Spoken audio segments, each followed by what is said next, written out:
नमस्ते। चलिए बिना देर किए आज के इस एक्सप्लेनर में सीधे डुबकी लगाते हैं।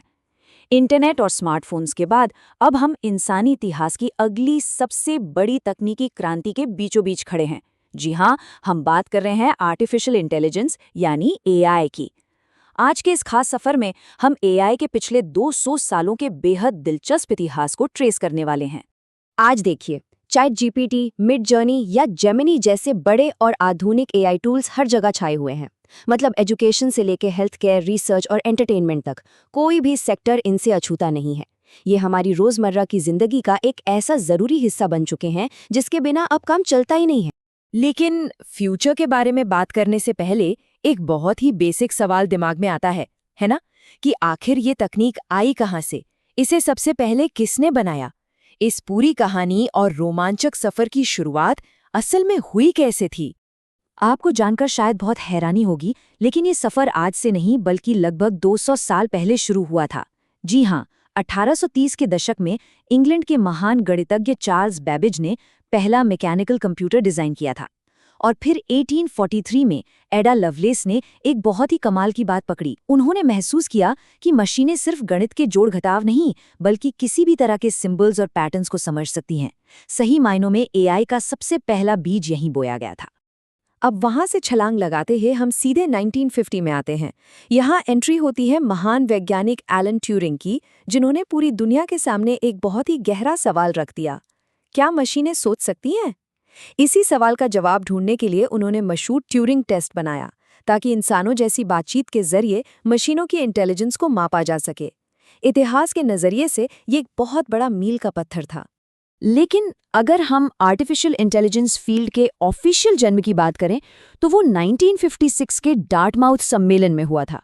अमेरिका के डार्टमाउथ कॉलेज में जॉन मैकार्थी और मार्विन मिन्स्की जैसे दुनिया के कुछ सबसे बेहतरीन दिमाग वाले वैज्ञानिक इकट्ठा हुए और यहीं पहली बार दुनिया के सामने आर्टिफिशियल इंटेलिजेंस शब्द का आधिकारिक तौर पे इस्तेमाल किया गया। शुरुआत में तो लोगों को लगा कि बस अब मशीनें कल से ही इंसानों की तरह सोचने लगेंगी। 1960 के दशक में इलिजा और शेकी द रोबोट जैसे प्रोग्राम से बहुत उम्मीदें जगी थीं। लेकिन असलियत कुछ और ही निकली। 1974 से 1980 के बीच कंप्यूटर बहुत ही स्लो थे और स्टोरेज और प्रोसेसिंग पावर ना के बराबर थी। इस तकनीकी कमी की वजह से रिसर्च फंडिंग एकदम से रुक गई। इसे एआई विंटर कहा जाता है, एक ऐसा सूखा और निराशाजनक दौर जहां सारी तरक्की जैसे थम सी गई थी। खैर, हर विंटर के बाद वसंत तो आता ही है। 1997 में पूरी दुनिया हक्की बक्की रह गई। आईबीएम के सुपर कंप्यूटर डीप ब्लू ने उस वक्त के world chess champion Garry Kasparov को हरा दिया। जरा सोचिए, इतिहास में ये पहली बार था जब किसी मशीन ने शतरंज जैसे इतने जटिल और दिमागी खेल में किसी इंसान को मात दी थी। अब आते हैं 2000 के दशक में। इंटरनेट का बूम आया और इसके साथ ही पैदा हुआ बेतहाशा डेटा। और यही जो भारी मात्रा में डेटा था ना, ये मशीन लर्निंग, डीप लर्निंग और न्यूरल नेटवर्क्स के जबरदस्त उछाल के लिए एकदम रॉकेट फ्यूल साबित हुआ।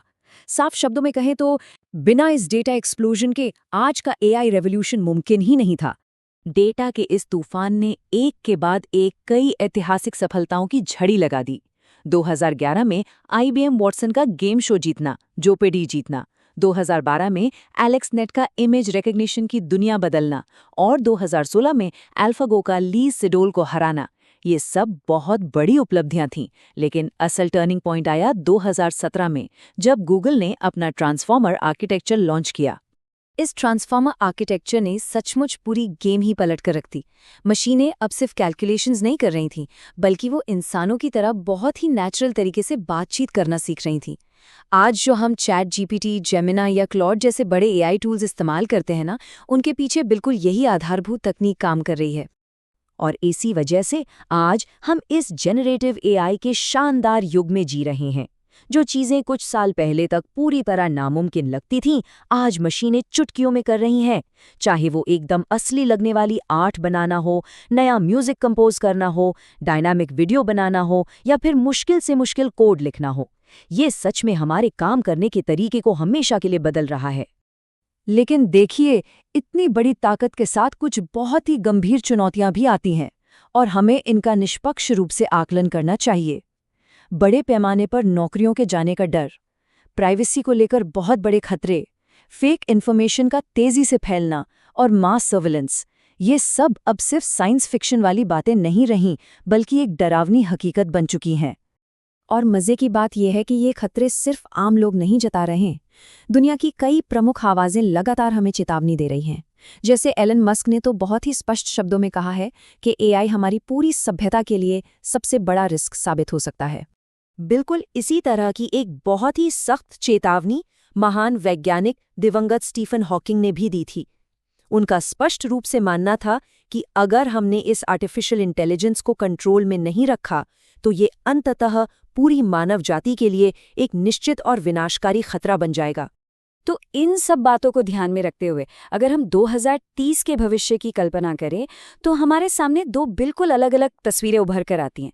एक तरफ एक यूटोपियन विजन है जहां आम ड्राइवरलेस कारें होंगी, पर्सनलाइज्ड एजुकेशन होगी और शायद एआई डॉक्टर्स हमारा इलाज करेंगे।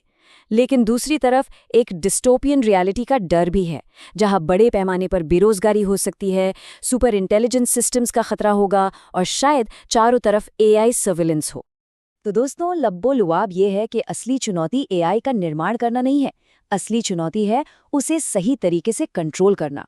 और यही हमें इतिहास के इस पूरे सफर के सबसे अंतिम, सबसे बड़े और अनसुलझे सवाल पर लाकर छोड़ देता है। क्या हम इंसान कभी अपनी ही बनाए इस क्रिएशन को संभाल पाएंगे, या फिर एक दिन ये क्रिएशन हम पर हावी हो जाएगा? इस सवाल पर विचार जरूर कीजिएगा। आज के इस एक्सप्लेनियर में बस इतना ही।